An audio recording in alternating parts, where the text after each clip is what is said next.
जय हिंद दोस्तों। स्वागत है आप सभी का शाक्या जी जीके क्लासेस में। दोस्तों आज मैं आपके लिए ग्रुप डी के लिए मोस्ट इंपोर्टेंट क्वेश्चन लेके आया हूं दोस्तों, जो हर शिफ्ट में पूछे जा रहे हैं। यही पैटर्न आ रहा है क्वेश्चंस का दोस्तों, ठीक है। अगर आपका भी पेपर मेरे भाई 13 तारीख को, 14 तारीख को या आने वाली डेट्स में है दोस्तों, तो ये वीडियो आपके लिए रामबाण होने वाली है, जिसमें मैं विज्ञान, गणित, करंट अफेयर और रीजनिंग के मोस्ट इंपोर्टेंट क्वेश्चन करवाने जा रहा हूँ। अगर आप ये पूरी क्लास अटेंड कर लेते हो, सारे क्वेश्चन रिवीजन कर लेते हो, तो आपको एग्जाम में कोई दिक्कत नहीं होगी। बहुत सारे क्वेश्चन इस क्लास से देखने को मिल जाएंगे आपको एग्जाम में। तो वीडियो को पूरा लास्ट तक देखें, एक एक क्वेश्चन आपके लिए महत्वपूर्ण रहने वाला है। चलिए पहला क्वेश्चन आपकी स्क्रीन पर है। एक बार सभी विद्यार्थी कमेंट करके ये बता दें कि आपका पेपर किस डेट में है, किस शिफ्ट में है मेरे भाई, ठीक है। और एडमिट कार्ड जारी हुआ या नहीं हुआ, ये चीज़ आप मुझे बता दें कमेंट के माध्यम से। तो मेंढक में किस प्रकार का निषेचन होता है, मोस्ट इंपोर्टेंट क्वेश्चन है दोस्तों। चलिए बताइए इसका आंसर। तो यहाँ पे दोस्तों बाह्य निषेचन आपको टिक कर लेना, option number B will be the right answer. अगला प्रश्न बताइए, किसी वस्तु की स्थितिज ऊर्जा किन कारकों पर निर्भर करती है। यह भी बहुत ही महत्वपूर्ण प्रश्न है। देखो आप लोग अपना टेस्ट ये मान के चलो कि आज एग्जाम हो रहा और उसी के अकॉर्डिंग आपको तैयारी करनी है, तो आप कितना स्कोर कर पाओगे इस क्लास से, तो प्लीज़ मुझे कमेंट के माध्यम से जरूर बताइएगा। तो यहाँ पर दोस्तों जो स्थितिज ऊर्जा रहेगी दोस्तों, वो किस पर निर्भर करती है, वो निर्भर करेगी मेरे भाई द्रव्यमान, गुरुत्वीय त्वरण और ऊंचाई पर। यानी आपको डी वाला ऑप्शन यहाँ पर टिक कर लेना है, ठीक है दोस्तों। यही पैटर्न आ रहा है दोस्तों एग्जाम में। देखो करंट अफेयर भरपूर आ रहे हैं, जो आपका 20 नंबर का जीके जीएस का पोर्शन है, वहां पर आपको करंट अफेयर अच्छा सा पूछा जा रहा है दोस्तों, ठीक है। बाकी साइंस, रीजनिंग और मैथ के क्वेश्चन चल ही रहे हैं, इस पेपर में भी वही क्वेश्चन रखे जो एग्जाम में आ रहे हैं, ठीक है। आंतरिक अंगों को सहारा देने के लिए कौन सा संयोजिक ऊतक जिम्मेदार है दोस्तों, ये भी बहुत ही इंपॉर्टेंट क्वेश्चन है। तो यहाँ पे याद रखोगे स्नायु बंधन, option number B will be the right answer. अगला प्रश्न, संवेग में परिवर्तन किस पर निर्भर करता है। संवेग में परिवर्तन किस पर निर्भर करता है, तो याद रखना ये बल और दूरी पर निर्भर करेगा, बल गुणा समय। यानी बी वाला ऑप्शन आपका सही जवाब हो जाएगा।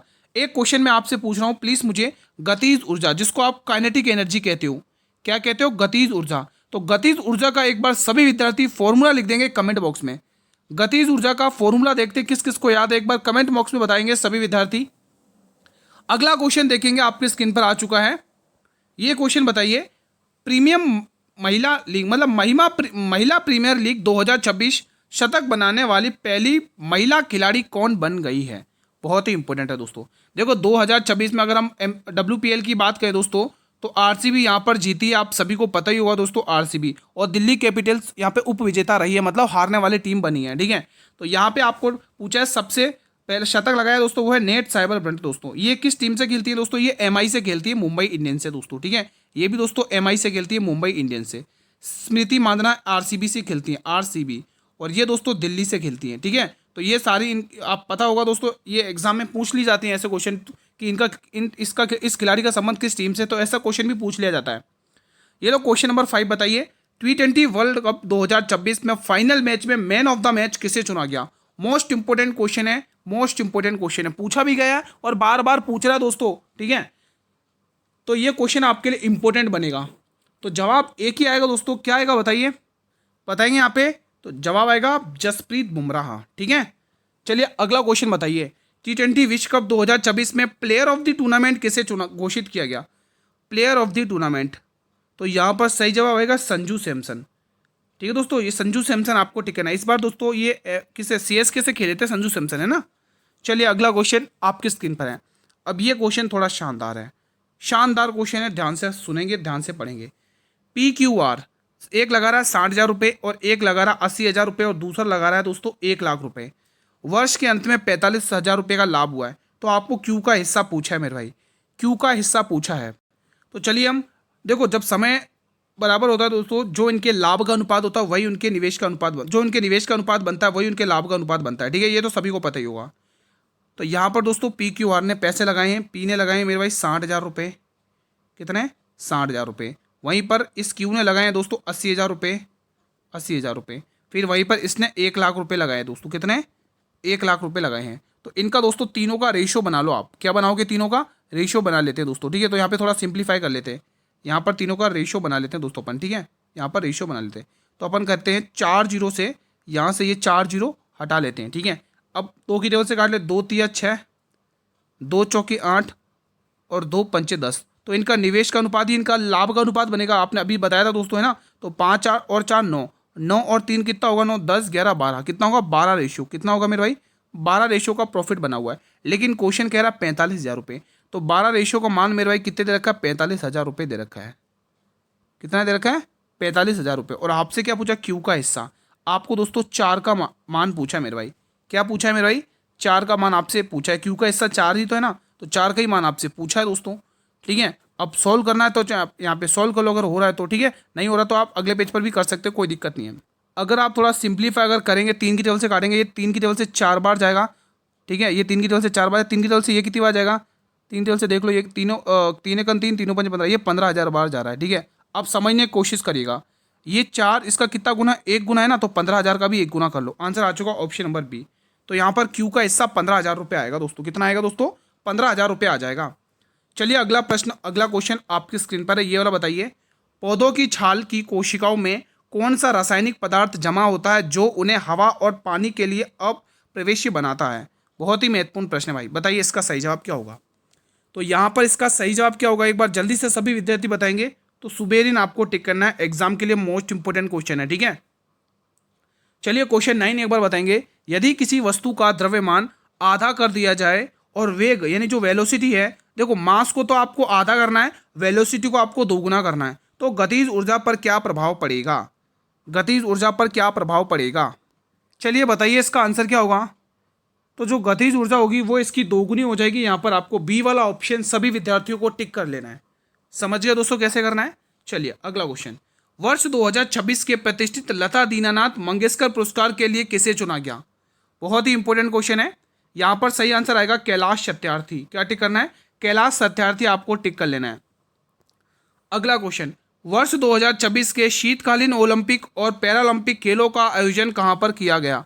देखो दोस्तों रामसर साइट से क्वेश्चन भी पूछा जा रहा है ना, अभी रिसेंटली पूछा था सोवी रामसर साइट, तो आपको सोवी रामसर साइट क्या टिक करनी है मेरे भाई, सुरहताल टिक करनी, जिसको जय नारायण पक्षी अभ्यारण्य भी कहा जाता है, यूपी के बलिया में ये है दोस्तों। ठीक है, और एक अभी जो 101 रिसेंटली अभी अरुणाचल प्रदेश की पहली रामसर साइट बनी है दोस्तों, अब 101 हो गई दोस्तों भारत की। ठीक है, अरुणाचल प्रदेश की पहली रामसर साइट जिसमें ग्लोव झील है ना, जो दोस्तों अरुणाचल प्रदेश के कमलांग टाइगर रिजर्व और दोस्तों वन्य जीव अभ्यारण्य के बीच में स्थित है। तो ये भी आप ध्यान रखना, ये भी पूछे जा रहे क्वेश्चन। ठीक है, चलिए यहाँ पर आपको ये इंपोर्टेंट क्वेश्चन में 5 स्टार लगा दिए।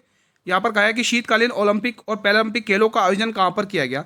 तो इसका आयोजन किया गया मिलानो कार्टिना इटली। मैंने दोनों ही लिखा है दोस्तों, इटली भी लिखा है और मिलानो कार्टिना, दोनों में से कुछ भी नाम आ सकता है या फिर दोनों ही आ सकते हैं, ध्यान रखना। ठीक है, चलिए अगला प्रश्न बता दीजिए। आईपीएल 2026 के फाइनल मैच में प्लेयर ऑफ द मैच किसे चुना गया। मेरे भाई प्लेयर ऑफ द मैच के बारे में बात कही है, इंपॉर्टेंट प्रश्न है मेरे भाई। प्लेयर ऑफ द मैच उसे चुना गया जिसने मैच जिताया, यानी 6 मार कर लास्ट में मैच को जिताया मेरे भाई, किंग कोहली, जिसे चेज मास्टर कहा जाता है, रन मशीन कहा जाता है दोस्तों। ठीक है, चेज मास्टर। तो इन्होंने दोस्तों नाबाद 75 रन बनाए थे दोस्तों, बिना आउट हुए, नाबाद है ना। तो ये मैच इनको पता था मैच निकालना है, तो इन्होंने आराम से मैच खेला और जिताकर मैच लेके गए दोस्तों, यानी दूसरी बार लगातार। और उधर भी दोस्तों WPL में भी आरसीबी ही जीती है ना। तो चाहे WPL हो चाहे आईपीएल हो, दोनों तरफ से आरसीबी का पलड़ा भारी है। पैरा एथलेटिक्स ग्रैंड चैंपियनशिप 2026 में भाला फेंक में स्वर्ण पदक किसने जीता मेरे भाई, स्वर्ण पदक किसने जीता है बताइए एक बार जल्दी से। सही जवाब सुमित अंतिल आ जाएगा, ऑप्शन नंबर बी। अगला क्वेश्चन देखेंगे, वर्ष 2026 में राष्ट्रमंडल खेल का आयोजन कहां पर प्रस्तावित या निर्धारित किया गया है। शानदार और महत्वपूर्ण प्रश्न है। तो ये ग्लासगो स्कॉटलैंड आपको टिक कर लेना है, ऑप्शन नंबर ए। अब यहां पर कहा गया है कि दी गई श्रृंखला में प्रश्न चिन्ह के स्थान पर क्या आएगा। तो क्या आएगा भाई बता दीजिए। यहाँ पे +10 सभी को दिख रहा है, यहाँ पर +12 सभी को दिख रहा है, और यहाँ पर दोस्तों प्लस कितना दिख रहा है, 4 जोड़ लें क्या, 14 दिख रहा है यहाँ पे, 8 से 14, और अगला नंबर इकाई 2 आएगा, ऑप्शन नंबर बी। अगला नंबर +16 आएगा। तो जैसे ही आप 56 में +16 ऐड करोगे तो यहाँ पे आपको देखने को मिलेगा 72। तो सभी ने 72 ही किया है, ऑप्शन नंबर ए टिक किया है ना सभी ने। चलिए अगला क्वेश्चन। भाई चीज़ें क्लियर हैं तो वीडियो को लाइक और शेयर करके रेस्पॉन्स तो कर दो। सभी विद्यार्थी से रिक्वेस्ट है वीडियो को लाइक कर लेंगे। अब ये आज का शानदार क्वेश्चन है भाई, ध्यान से पढ़ेंगे, ध्यान से सुनेंगे। एक निश्चित धनराशि पर 3 वर्षों के लिए 12% वार्षिक दर से साधारण ब्याज, उसी धनराशि पर 5 वर्षों के लिए 8% वार्षिक दर से साधारण ब्याज से 40 रुपये अधिक है, तो वो धनराशि ज्ञात कीजिए। बहुत ही इंपॉर्टेंट क्वेश्चन है दोस्तों। ठीक है, तो यहाँ पर आप देखेंगे क्या हो रहा है दोस्तों। देखो यहाँ पे 12% की दर से 3 वर्षों का जो साधारण ब्याज होता है वो कितना होगा, 12% की दर से 3 वर्षों का जो साधारण ब्याज होगा वो 36% होगा। 36%, ठीक है। उसी धनराशि पर पाँच पाँच वर्षों के लिए 18% है ना, यानी कि 8% की दर से 5 वर्षों का जो साधारण ब्याज होगा वो 40% होगा, ठीक है। वो उससे अधिक है, अधिक का मतलब अंतर। तो इसमें कितना अधिक देखने को मिल रहा है, 4% अधिक देखने को मिल रहा है, ठीक है। कितना, 4%। 4% का मान 40 दे रखा है। आपसे क्या पूछा, वो धनराशि यानी 100 का मान आपसे पूछा है। तो ये इसका कितना गुना मेरा, ये इसका 25 गुना है, तो आपको 40 का भी 25 गुना कर लेना है, ठीक है। तो यहाँ पे आंसर आ जाएगा option number A will be the right answer, ठीक है दोस्तों। तो 40 गुना 25 कितना होगा मेरे भाई, 1000 होगा, ठीक है। 25 चौक 100 और एक वो जीरो उस अलग से लगा हुआ, ठीक है। तो 1000 रुपये आपको टिक कर लेना, बहुत इंपॉर्टेंट क्वेश्चन है, ठीक है। ये लो अगला क्वेश्चन आपके स्क्रीन पर है। क्वेश्चन नंबर 17 बताएंगे, मनुष्य के आहार नाल के किस भाग में कोई पाचक एंजाइम नहीं पाया जाता है, बताएंगे। इसमें इसमें सही जवाब क्या होगा, इसमें सही जवाब ग्रास नली हो जाएगा, ऑप्शन नंबर बी। अगला क्वेश्चन 18, वसा का पाइसीकरण किसके द्वारा होता है, ये भी इंपॉर्टेंट क्वेश्चन है दोस्तों। देखो पाचन तंत्र से रिलेटेड आप सारे क्वेश्चन कवर करना, वहाँ से हर टॉपिक से क्वेश्चन पूछा जा रहा है, डीप में भी पूछा जा रहा है, अच्छा खासा पूछा जा रहा है। यहाँ पे आपको ऑप्शन नंबर बी टिक करना है, पित्त लवण, ठीक है। अगला क्वेश्चन देखेंगे, उत्तल दर्पण द्वारा बनने वाला प्रतिबिंब हमेशा कैसा होता है, बहुत बहुत इंपॉर्टेंट है, एग्जाम में क्वेश्चन यहाँ से आता है दोस्तों, ध्यान रखना, पूछा जा रहा है यहाँ से, ठीक है। तो जो आपका प्रकाश का परावर्तन वाला चैप्टर है ना साइंस में, वो अच्छे से कवर कर लेना दोस्तों। अभी 10th में तो चैप्टर 9 है, ठीक है, लाइट वाला। तो यहाँ पे आपको जो इमेज बनेगी वो आभासी और सीधा बनेगा दोस्तों, ठीक है। यहाँ पे सी वाला ऑप्शन आपको टिक कर लेना, इंपॉर्टेंट क्वेश्चन है ये, ठीक है। अगला वाला क्वेश्चन आपके स्क्रीन पर है, क्वेश्चन 20, यदि आवर्धन का मान धनात्मक यानी +v है तो प्रतिबिंब की प्रकृति कैसी होगी। तो यहाँ पर भी दोस्तों याद रखेंगे, देखो इंपॉर्टेंट क्वेश्चन है, और प्रतिबिंब की जो आकृति होगी वो कैसी रहेगी, आभासी और सीधी दोस्तों, ठीक है। यहाँ पर भी बी वाला ऑप्शन टिक कर लेना है और यहाँ पर सी वाला ऑप्शन टिक करना है, इन दोनों में कंफ्यूज नहीं होना है, ठीक है। चलें अगले क्वेश्चन की तरफ। अगला क्वेश्चन आपके स्क्रीन पर ये रहा, वैश्विक शांति सूचकांक 2026 में भारत को कौन सा स्थान मिला है। यहाँ पर भारत को 127वां स्थान मिला है, यानी बी वाला ऑप्शन आपको टिक कर लेना है। चलिए अगला प्रश्न, अंतर्राष्ट्रीय महिला दिवस 2026 के लिए आधिकारिक संयुक्त राष्ट्र विषय क्या है, जो विश्व स्तर पर 8 मार्च को मनाया जाता है। तो यहाँ पर जो विषय है दोस्तों, अधिकार, न्याय, कार्रवाई सभी महिलाओं और लड़कियों के लिए दोस्तों, ठीक है, ऑप्शन नंबर बी। अगला क्वेश्चन देखो, आपका जो जीके जीएस का पोर्शन है ना दोस्तों, जीके जीएस का पोर्शन है, उसमें दोस्तों 20 नंबर का, अब 20 नंबर में ही दोस्तों आपके पूरा का पूरा करंट अफेयर आ रहा है ना, स्टूडेंट का कहना, एक आध क्वेश्चन को छोड़ करंट अफेयर का आ रहा है दोस्तों, सारा का सारा, ठीक है। तो करंट अफेयर का दोस्तों आप वैसा ही पेपर मैंने आपके लिए ये वाला बनाया, रोज मैं आपको इसी प्रकार का पेपर बना के दे रहा हूँ दोस्तों, ठीक है। जो पढ़ रहे हैं वो करके आ रहे हैं। यहाँ पर सही आंसर क्या होगा दोस्तों, भारत के 94 ग्रैंड मास्टर बनने वाले बनने वाले खिलाड़ी कौन है। चलिए बताइए, यहाँ पे मयंक चक्रवर्ती टिक कर रहे हो, अगर टिक कर रहे हो तो ठीक है मेरे भाई, ठीक है। देखो इससे पहले मैंने मैथ और रीजनिंग की एक सेपरेट प्लेलिस्ट बनाई है। देखो मैथ और रीजनिंग में अगर आपको फुल में से फुल स्कोर करना है मैथ और रीजनिंग में, ठीक है, तो उसके लिए दोस्तों प्लेलिस्ट बनी हुई इसी चैनल पर, जो स्टूडेंट करके जा रहे हैं उससे एक भी क्वेश्चन बाहर नहीं जाएगा। आप वो प्लेलिस्ट देख लीजिएगा, इसी वीडियो के डिस्क्रिप्शन में लिंक भी दिया हुआ है, और चैनल पर विजिट करेंगे तो वहाँ पर प्लेलिस्ट भी मिल जाएगी एक्सपेक्टेड पेपर सीरीज वाली, उसमें आप जाइएगा, ठीक है। वहाँ पर आपको ये सारे एक्सपेक्टेड पेपर मिल जाएंगे, फुल पेपर भी मिलेंगे और प्लेलिस्ट भी मिल जाएंगी। सही जवाब क्या हो जाएगा यहाँ पे, one battle of after another, ठीक है। ये बहुत इंपॉर्टेंट क्वेश्चन है, ध्यान रखिएगा। चलिए ये बताइए, फूल के केंद्र में निम्न में से क्या उपस्थित होता है, शानदार क्वेश्चन है। तो यहाँ पे आंसर क्या बनेगा, यहाँ पे बनेगा ऑप्शन नंबर ए, अंडप उपस्थित होता है, ठीक है। ये लो अगला क्वेश्चन देखते हैं, इसको बनाइए। क्वेश्चन क्या कह रहा है, यदि दो संख्याओं का HCF 6 और LCM 72 है, एक संख्या 24 है, तो दूसरी संख्या आपसे पूछी है। तो ये सवाल शानदार है, बताइए। दो संख्याओं का एलसीएम दूसरी संख्या की 24 वो तो 6 18, ऑप्शन नंबर बी। देखो दोस्तों, दो संख्याओं का गुणनफल उनके लैसे और मैसे के गुणनफल के बराबर होता है, ठीक है, ये कंसेप्ट है। अब कंसेप्ट के अकॉर्डिंग क्वेश्चन देखेंगे। एक संख्या आपको दे रखी है 24, मान लो बी नाम की संख्या आपको निकालनी है, आपको एलसीएम दे रखा है 72 और HCF कितना दे रखा है 6। तो आप यहाँ पे थोड़ा सिंप्लीफाई करेंगे, 24 की टेबल से काटेंगे, 24 3 48, 24 24 44, 24 72, 3 बार जाएगा, और 6 गुना 3 कितना होता है, 18 होता है। तो option number B will be the right answer. ये लो अगला क्वेश्चन, क्वेश्चन 28 बताइएगा, निम्नलिखित समीकरण को हल कीजिए। देखो समीकरण को हल करने के लिए सबसे पहले हमें बोर्ड मास रूल का फॉलो करना पड़ेगा। तो सबसे पहले इस चीज़ को सॉल्व करते हैं। ये वैल्यू आपको -9 दिख रही है, और इसमें से माइनस करोगे तो -6, और इसमें टकराओगे तो -9, फिर इसको इससे टकराओगे तो -5, और माइनस माइनस प्लस, ठीक है, 10 और 10 माइनस में से माइनस गया 0, तो यहाँ पे दोस्तों 0 देखने को मिल रहा है। माइनस माइनस तो प्लस होगा, कहाँ 0 देख रहा हूँ, माइनस का 10 नहीं भाई, 5 में से 5 गए तो 0। 1 मिनट, कहाँ पे मिस्टेक करी, 1 सेकेंड। माइनस माइनस प्लस, यहाँ पर आएगा 6 और 3 9, और इसमें से घटाओगे तो ये बनेगा -6। यहाँ पे -6 बन रहा है, ठीक है, क्योंकि 9 में से 3 घटाओ -6, और -6 माइनस से टकरा माइनस में प्लस, तो यहाँ पर भी -9 बन जाएगा, ठीक है। यहाँ पर देखोगे माइनस माइनस फिर से प्लस, तो कितना आएगा, 9 और 4 13, -13, यही तो बन रहा है। फिर माइनस माइनस प्लस, ठीक है, 18, यहाँ पे ऑप्शन में भी नहीं है। यहाँ पर देखोगे और माइनस माइनस प्लस, तो यहाँ पे -18 बना रहा है, जो इस ऑप्शन में नहीं दे रहा है, यही बन रहा है आंसर, यही है ना। देखो माइनस माइनस प्लस, -9, -9 इसमें से घटाओगे 3 में से, तो कितना आएगा, -6 आएगा, ठीक है, और -6 आएगा। फिर ये -6 -3 से टकराएगा, -9 बनाएगा, -9 माइनस माइनस माइनस प्लस, तो कितना होगा, 9 4 13, -13 बनाएगा। फिर माइनस माइनस प्लस, तो -18 बना रहा है। क्या यही आंसर आ रहा है आप लोगों का भी? चलिए अगला क्वेश्चन, इस ऑप्शन में दे ही नहीं रखा है। ये बताइए, यदि किसी आयत का परिमाप 60 सेंटीमीटर है और लंबाई 18 सेंटीमीटर है, तो उसकी चौड़ाई क्या होगी? उसकी चौड़ाई क्या होगी, एक बार कमेंट के माध्यम से बताइएगा। यहाँ पर उसकी चौड़ाई क्या होगी बताइए, किसी को पता है, सॉल्व कर सकते हो? चलो कर लेते हैं। देखो परिमाप को परिमाप से कंपेयर कर लेते हैं। आयत का परिमाप 2 मल्टीप्लाई लेंथ प्लस ब्रेथ होता है। जो क्वेश्चन है कितना दे रखा है, 60 दे रखा है, ठीक है। और आपको दोस्तों इस पर आपको एक वैल्यू दे रखी है, लंबाई दे रखी है, तो लंबाई 18 यहाँ पे लिख देते हैं, ठीक है। आप 2 की टेल से काटोगे 30 बार जाएगा, तो आप ये कह सकते हो 18 + b = 30। तो आपको ब्रेथ पता चल चुकी होगी, 12 आंसर आया, ठीक है, ब्रेथ पता चल चुकी है। तो यहाँ पे आपका बी वाला ऑप्शन, सॉरी हाँ सही तो ए वाला ऑप्शन होगा, तो b = 12, ठीक है, तो ए वाला ऑप्शन सही जवाब हो जाएगा।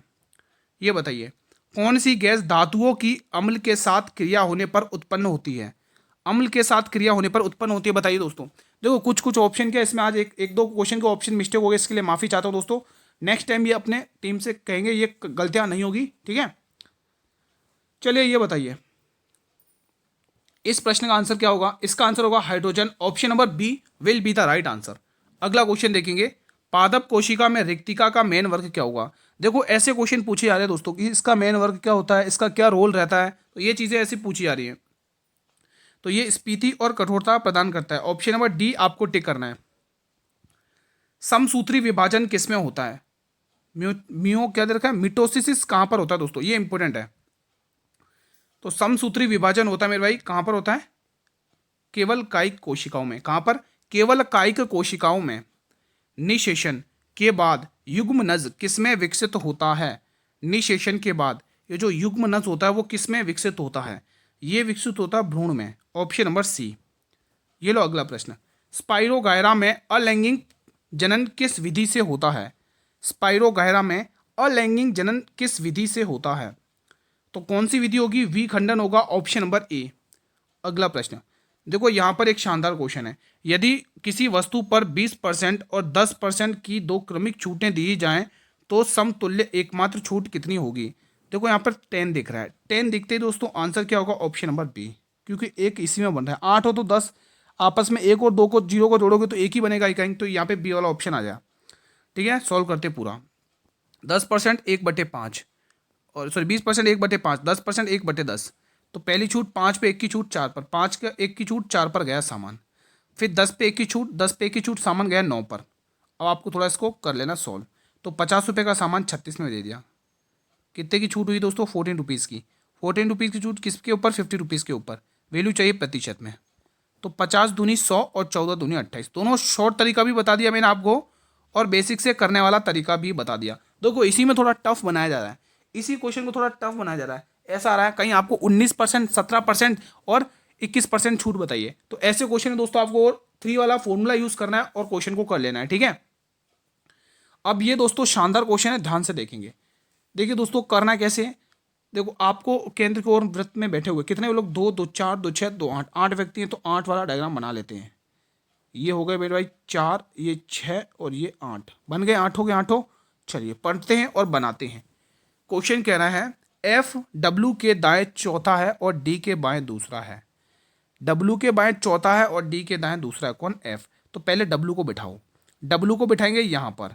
अब देखो डब्ल्यू के बाएं चौथा कौन है, बाएं बोला एफ, 1 2 3 4 यहाँ पर आ चुका एफ, ओके रिपोर्ट है, ओके रिपोर्ट है।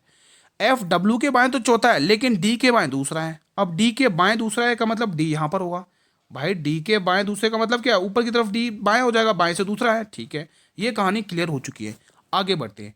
के जे के बाएं तीसरा है, जो हमेशा जे के लिए आता है, जो सेकंड पर्सन के लिए आता है, यानी जे के लिए, जो डब्ल्यू और या डी का निकटतम पड़ोसी नहीं है। मतलब कि डब्ल्यू और डी के पास कौन नहीं आना चाहिए, जे नहीं आएगा, जे यहाँ नहीं आएगा, जे यहाँ नहीं आएगा, जे यहाँ नहीं आएगा। अब जे के लिए ये 2 जगह बची हुई हैं, ठीक है। यहाँ से कुछ क्लियर हुआ है क्या, नहीं क्लियर हुआ है तो आगे बढ़ते हैं, कोई दिक्कत नहीं है।